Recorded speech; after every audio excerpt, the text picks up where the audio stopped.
Card games began in 1999. There was three of us: Mac Golden, Davis Chenault, my brother, and myself, Stephen Chenault. We got together at a pizza joint called Vino's. And we've been going to Dragon Con for years, and we wanted to go to Gen Con. We'd never been. We've been gaming for years, of course, since I started in the 70s something. So at any rate, we're talking about how to go to Gen Con, and Matt came up with the idea. I had been submitting modules for a while to TSR. Occasionally I'd submit a module for publication. And Matt said, well, I'm going to take some of your old stuff, write some new stuff, and publish it and get a booth there, see what happens. And from this kind of crazy conversation came the idea to form a company, and we did so.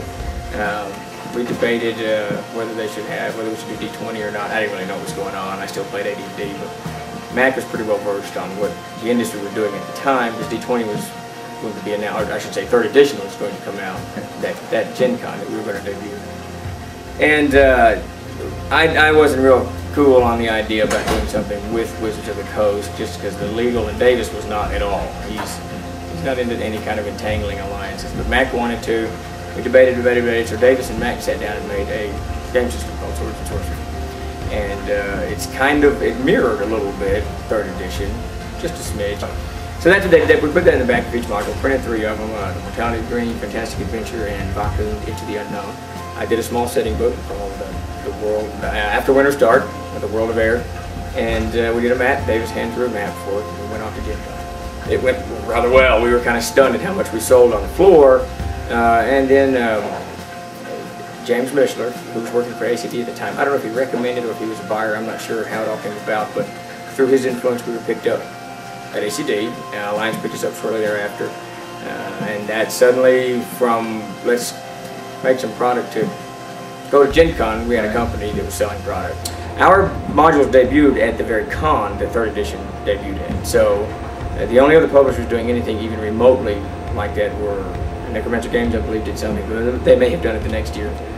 So yeah, we debuted the same year that 3rd edition. However, our first material was not D20 material. Right. We eventually, very shortly thereafter, we converted it all to D20 and republished it with the D20 logo. But the original stuff was all Swords and Sorcery. What we did at the time is, when you look at it, it doesn't have like fires. It has, it's been so long since I've looked at it, but it's got like spell slingers and so something. We changed all the language. But we did have an ascending armor class, and there was a little bit of nuances there that someone could associate relatively quickly. So it wasn't, at the time, it wasn't at all OGL. In some small ways mirrored, but it was only like 3 pages. So you really just were given the germ. If you read the stat block, you could easily convert. Now the Siege Engine comes much, much later in the company's history, but yeah, the germ of the Siege Engine is in that Swords and Sorcery stuff. Though it doesn't really appear in print somewhat, in the mountains of notes that Davis and Mac went through in all of their just developing and trying to make this small, concise game and putting it in the back of this module. We only devoted 2 or 3 pages to that system in each module. And so if you bought the module, you had this little system here. But obviously you can see the stat blocks and you're good to go. But yeah, that is the germ of the Siege Engine. So that's where that begins. Now that's another side to the company's history, but yeah, that's definitely where that began. Mac Golden, at that convention,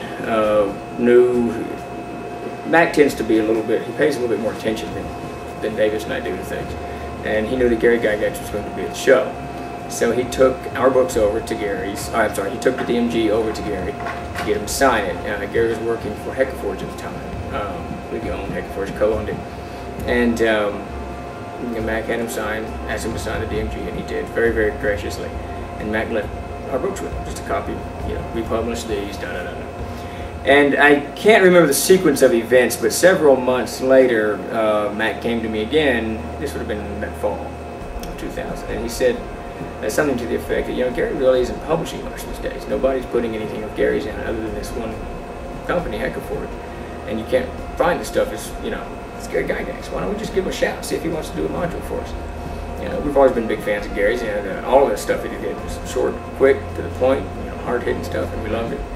And I guess I got a hold of Chris Clark, and we set up a chat room discussion, and Mac and I got in one room, and I suppose Chris and Gary in a room up here in Wisconsin, and we started talking, and I think we spent most of it talking about beer and food and other various sundries, and eventually got around to talking business, and we signed on. He had tons of projects. He was ready and just absolutely raring to go that Heckaforge had passed on.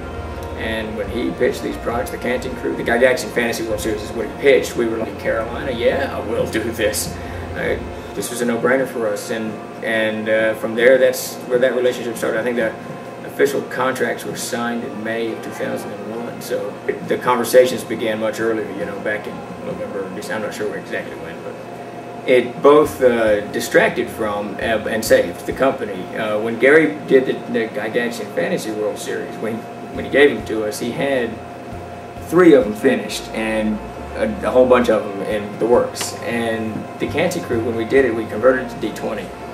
And the D20 was just exploding. The boom was just, this is 2001, so the boom's just really beginning to pick up speed, and in 2002 it's just rolling.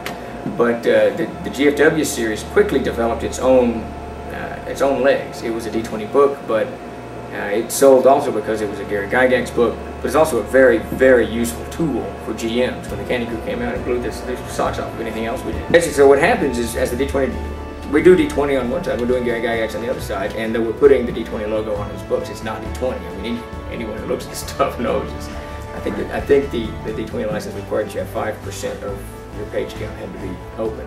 Right. And boy, we were hard pressed to get 5% open. I mean, we worked hard just to get that, because it was just information for GMs and players to expand and build their games and campaign worlds. So it wasn't really mechanic driven at all. Right. Kind of encyclopedic information. And so as the D20 explodes, we're doing D20 here, we're doing Gary Gygax here, so it kind of doing that stuff a little bit distracted from doing D20. Which is a very fortunate thing for us, because it created and Gary knew this. Gary wasn't under any illusions of what was going on. I remember talking to him way back in 2001. He told us, this is what's going to happen with D20, and sure enough, it happened to D20. He knew that there was no quality controls on it, or since there was no controls on Wizards of the Coast, so that eventually it's going to snowball. You're going to get everybody doing it because they can. And when printing got cheaper, you know, and it was a good thing in some ways, but it was a bad thing in other ways. He knew this, and he had kind of told us this. So we did the GFW series, we did the D20, and when D20 Glut hit and crashed, and it was fast. I mean, it was overnight. We were in the middle of a print run, actually, kind of, when everybody knew it was coming. We just didn't know when, and the sales just vanished, just overnight vanished. But we still had the GFW series.